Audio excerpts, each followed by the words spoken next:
Got 90 seconds? Let's turn a plain piece of paper into an epic origami sword. All you need is a square sheet of paper. No scissors, no glue, just your hands and some ninja focus. Fold it like a pro. We're making sharp creases and smooth moves. If you mess up, don't worry, paper has extra lives.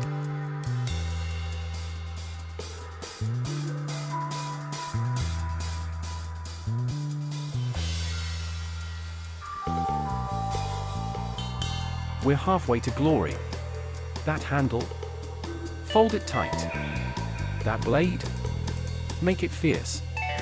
This sword's not for battle, it's for bragging rights. Almost there.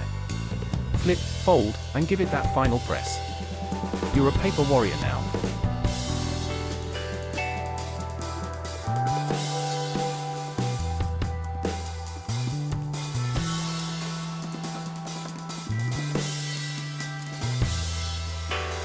And done. Your very own origami sword, crafted by you, powered by folds. Like, comment, and share your sword. Want more fold-powered fun?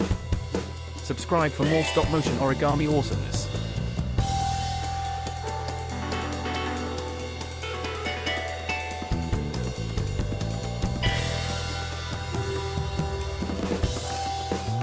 Thanks for watching.